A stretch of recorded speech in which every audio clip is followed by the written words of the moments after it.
Assalamualaikum warahmatullahi wabarakatuh. Kami dari kelompok 4. Pada hari ini kami akan mempresentasikan pemeliharaan Al-Quran. Maka sebelum itu kami akan memperkenalkan diri terlebih dahulu.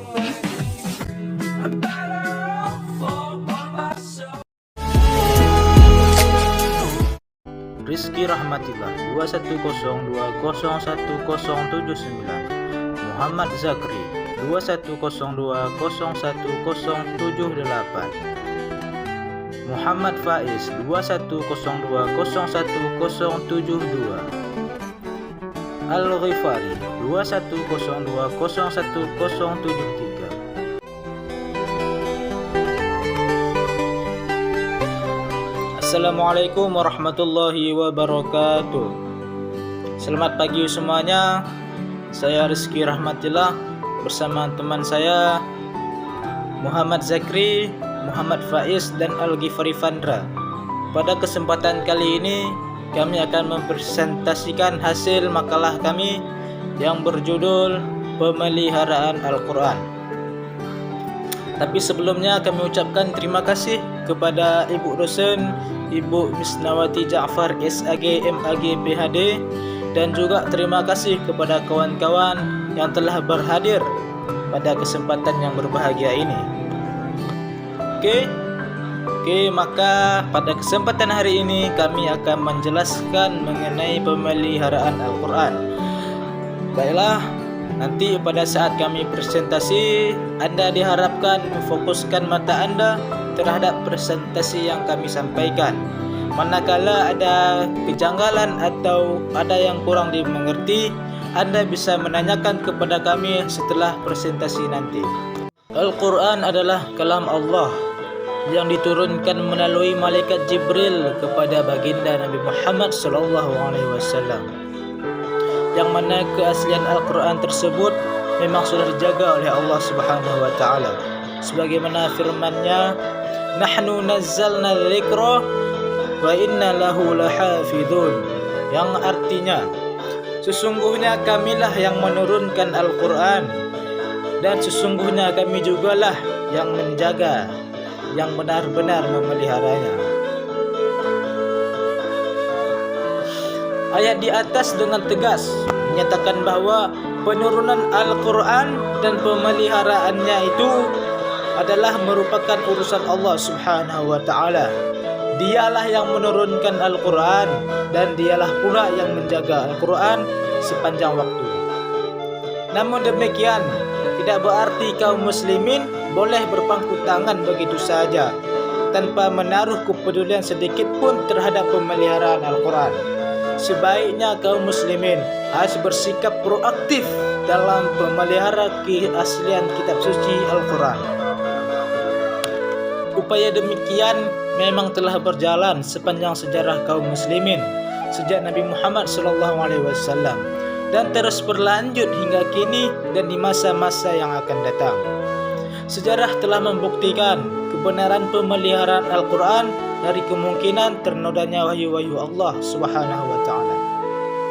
Adapun sejarah pemeliharaan Al-Quran itu sendiri secara umum ada beberapa tahap, yaitu penulisan Al-Quran pada masa baginda Nabi Muhammad SAW, kemudian pengumpulan Al-Quran pada masa Sayyidina Abu Bakar As-Siddiq radhiyallahu anhu, kemudian pembukuan Al-Quran pada masa Sayyidina Utsman bin Affan, dan percetakan Al-Quran pada abad ke-17 Masehi. Namun dalam pembahasan kali ini kami hanya membatasi sampai pada masa Khalifah Utsman bin Affan saja. Baiklah, sekarang mari kita dengar sama-sama sejarah penulisan Al-Quran pada masa baginda Nabi Muhammad SAW yang akan disampaikan oleh saudara kita Al-Ghifari Fandra. Kepada saudara kami persilahkan. Assalamualaikum warahmatullahi wabarakatuh. Saya akan menceritakan tentang penulisan Al-Quran pada zaman Rasulullah SAW. Penulisan Al-Quran telah dimulai pada zaman Rasulullah SAW. Namun Al-Quran lebih banyak dihafalkan daripada dituliskan. karena kemampuan menghafal para sahabat radhiyallahu anhum sangat kuat dan cepat, dan jumlah penghafal sangat banyak. Di sisi lain, pada masa itu jumlah orang yang dapat membaca dan menulis sangat sedikit, serta sarananya masih terbatas, yakni pelepah kurma, potongan kulit, batu, dan tulang unta. Pada zaman Khalifah Abu Bakar As-Siddiq 573 sampai 634 Masehi, tahun 12 Hijriah, banyak penghafal Al-Quran yang wafat dalam beberapa peperangan. Maka Abu Bakar radhiyallahu anhu memerintahkan para sahabat untuk mengumpulkan Al-Quran agar tidak hilang. Sebuah riwayat menyebutkan bahwa Umar bin Khattab radhiyallahu anhu mengemukakan gagasan untuk menulis Al-Quran kepada Abu Bakar radhiyallahu anhu setelah selesainya peperangan Yamamah pada tahun 632 Masehi.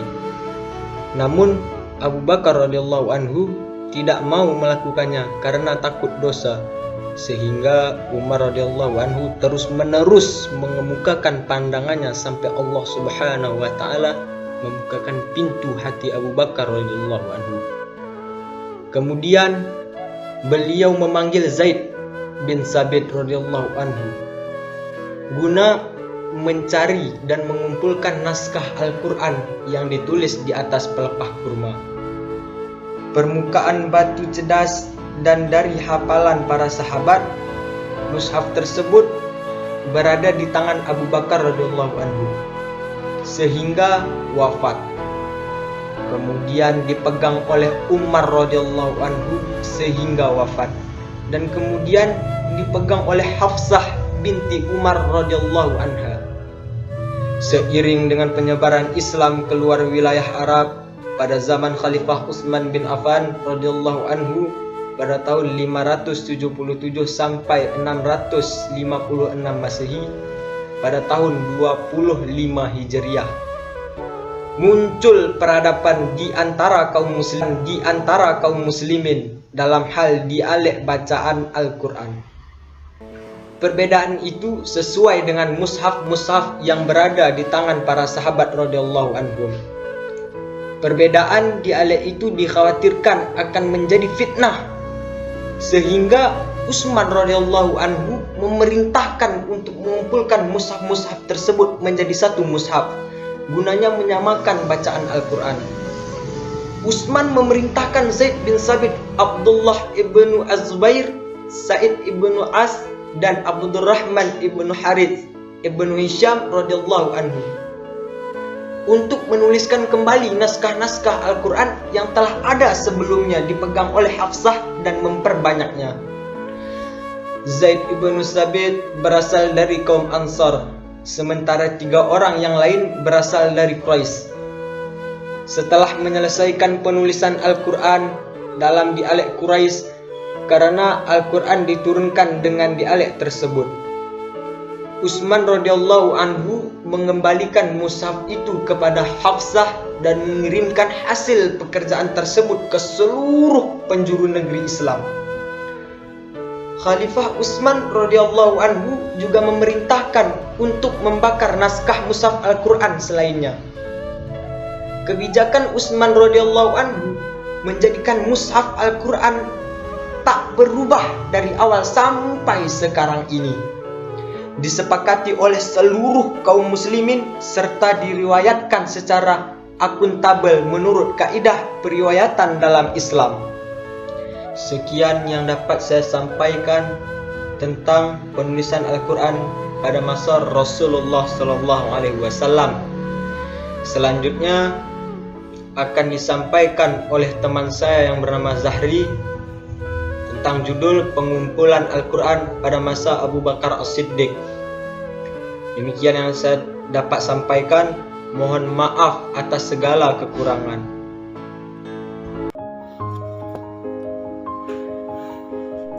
Baiklah, terima kasih kami ucapkan kepada saudara Al-Ghifari Fandra. Baiklah, materi selanjutnya yaitu pengumpulan Al-Quran pada masa Sayyidina Abu Bakar As-Siddiq. Pada kesempatan kali ini akan dilanjutkan oleh saudara Muhammad Zakri. Kepada Muhammad Zakri kami persilakan.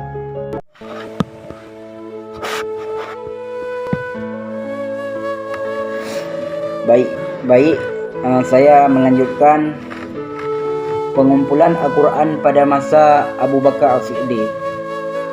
Setelah Rasulullah wafat, para sahabat baik dari kalangan Ansar maupun Muhajirin sepakat mengangkat Abu Bakar sebagai khalifah bagi kaum muslimin. Pada awal pemerintahannya Abu Bakar, banyak di antara orang-orang yang belum kuat imannya, terutama di daerah Yaman. Banyak dari mereka yang mengaku dirinya sebagai nabi. Salah satunya adalah Musailamah Al-Kadzdzab. Melihat fenomena yang terjadi, Abu Bakar As-Siddiq sebagai khalifah mengambil ketegasan dengan memerangi mereka yang ingkar akan membayar zakat dan mengaku dirinya sebagai nabi. Nah, kemudian dalam peperangan Yamamah itu telah banyak gugur penghafal Al-Quran. Diperkirakan lebih kurang 70 orang yang telah gugur. Kemudian Abu Bakar sangat cemas dan khawatir akan musnahnya Al-Quran kerana orang-orang penghafal Al-Quran telah gugur. Kemudian Umar bin Khattab menghadap kepada Khalifah Abu Bakar untuk mengusulkan bahawa untuk membukukan Al-Quran supaya Al-Quran tidak hilang dan tidak hilang pada masa itu. Abu Bakar mendengar usulan Umar. Abu Bakar sangat tidak menerima karena Rasulullah tidak pernah membuka Al-Quran pada masa Rasulullah. Kemudian Allah SWT mengilhamkan kepada hati Abu Bakar sehingga menerima apa yang diperintahkan oleh Umar.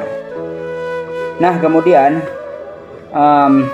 Zaid bin Sabit membentukkan sebuah kepanitiaan kecil dalam pembukuan dan penulisan Quran yang diketuai oleh Zaid bin Sabit dan 3 anggotanya,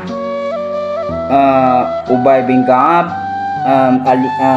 Ali bin Abi Thalib dan Utsman bin Affan.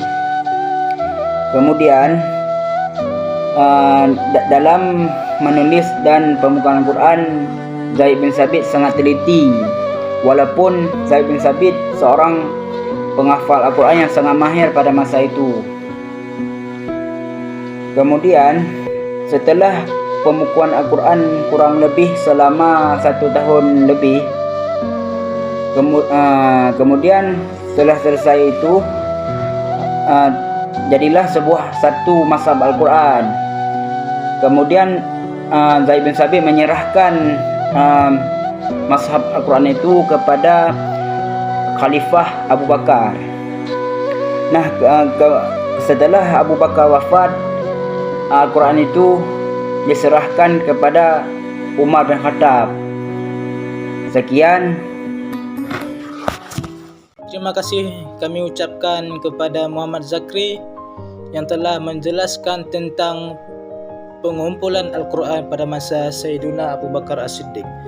Baiklah, selanjutnya yaitu pembukuan Al-Quran yang akan disampaikan oleh saudara kita Muhammad Faiz. Dan pada kesempatan kali ini Muhammad Faiz akan menjelaskan tentang pembukuan Al-Quran pada masa Utsman bin Affan. Kepada Muhammad Faiz kami persilahkan. Baik, saya lanjutkan materi ini, pembukuan Al-Quran pada masa Utsman bin Affan. Dalam perjalanan selanjutnya, ketika jabatan khalifah dipegang Utsman bin Affan dan Islam tersiar secara luas sampai ke Syam, Syria, Irak, dan lain-lain. Ketika itu, timbul pula suatu peristiwa yang tidak diinginkan umat Islam. Ketika Khalifah Utsman mengerahkan bala tentara Islam ke wilayah Syam dan Irak yang untuk memerangi penduduk Armenia dan Azerbaijan, tiba-tiba Huzaifah bin Al-Yaman menghadap Khalifah Utsman dengan maksud memberi tahu Khalifah bahwa di kalangan kaum muslimin ada beberapa di daerah tempat perselisihan pendapat mengenai tilawah bacaan Al-Quran. Dari itu, Huzaifah mengusulkan kepada Utsman supaya perselisihan itu segera dipadamkan dengan cara menyalin dan memperbaiki Al-Quran yang telah dihimpun di masa Abu Bakar untuk kemudian dikirimkan ke beberapa daerah kekuasaan kaum muslimin.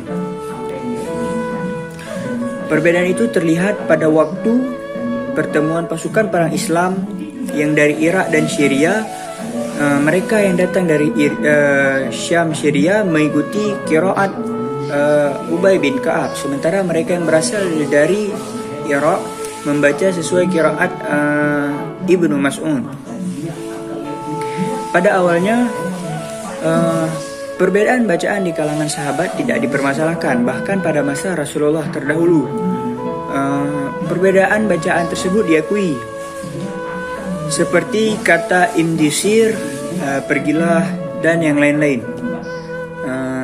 Akan tetapi setelah Rasulullah wafat, perbedaan ini semakin meruncing yang menimbulkan perselisihan di antara mereka,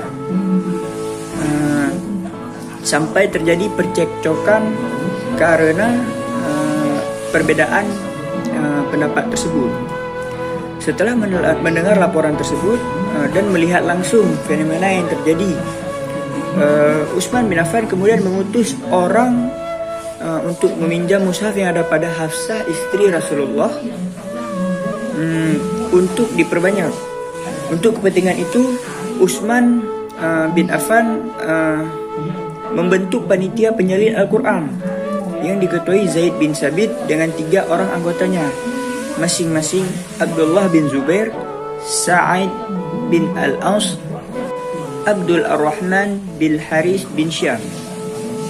Tugas panitia ini untuk membukukan Al-Quran, yakni menyalin lembaran-lembaran yang telah dikumpulkan pada masa Abu Bakar menjadi beberapa mushaf. Dalam pelaksanaan tugas ini, Utsman menasihatkan supaya yang pertama mengambil pedoman kepada bacaan yang mereka hafal pada Al-Quran tersebut. Yang kedua, kalau ada pertikaian antara mereka mengenai bahasa, maka haruslah dituliskan menurut dialek suku Quraisy, sebab Al-Quran itu diturunkan menurut dialek mereka. Maka dikerjakanlah oleh panitia kepada mereka. Setelah tugas itu selesai, maka lembaran-lembaran tersebut dikembalikan kepada Hafsah, si pemilik yang tadi. Kemudian Utsman memerintahkan untuk mengumpulkan semua lembaran-lembaran yang bertuliskan Al-Quran yang ditulis sebelum itu dan membakarnya. Mushaf itu yang ditulis oleh panitia adalah 5 buah. 4 diantaranya dikirim ke Mekah, Syria, Basrah, dan Kufah. 1 mushaf lagi ditinggalkan di Madinah untuk Utsman sendiri, dan itulah yang dinamai dengan Mushaf Al-Imam. Sekian dari saya.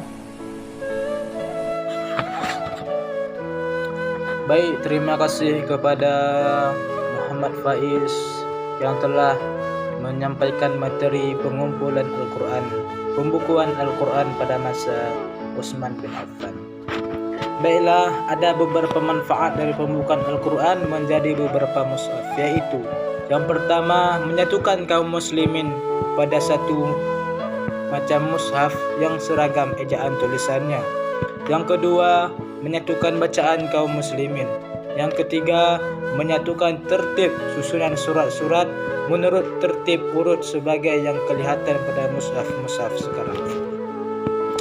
Kesimpulan yang dapat diambil dari materi di atas ialah: yang pertama, Al-Quran sebagai kalam Allah dan telah diturunkan kepada Rasulnya Muhammad SAW untuk disampaikan kepada umat telah dijamin langsung oleh Allah akan keasliannya. Yang kedua, penulisan Al-Quran telah dimulai sejak masa Rasulullah masih hidup, yang kemudian dilanjutkan pengumpulannya pada masa Khalifah Abu Bakar dan selanjutnya dibukukan pada masa Khalifah Utsman bin Affan. Yang ketiga, pemeliharaan Al-Quran pada masa Rasulullah lebih banyak mengandalkan kemampuan hafalan, sedangkan penulisannya hanya sedikit, seperti pada pelepah kurma, tulang belulang, batu-batuan. Hal ini karena pada masa tersebut belum dikenal kertas seperti sekarang. Di samping juga karena banyaknya umat Islam yang buta huruf. Yang keempat, adapun masa Khalifah Abu Bakar, pemeliharaan Al-Quran telah dilakukan dengan pengumpulan dalam satu mushaf, yang kemudian diperbanyak pada masa Khalifah Utsman bin Affan. Baiklah, inilah presentasi kami dari kelompok 4 yang mengenai pemeliharaan Al-Quran. Mungkin pada kesempatan kali ini kami hanya bisa menyampaikan sampai di sini. Apabila ada kekurangan atau kesalahan, kami mohon maaf, dan jika ada pertanyaan yang kurang dimengerti, Anda bisa menanyakan sekarang. Akhirul kalam, wassalamualaikum warahmatullahi wabarakatuh.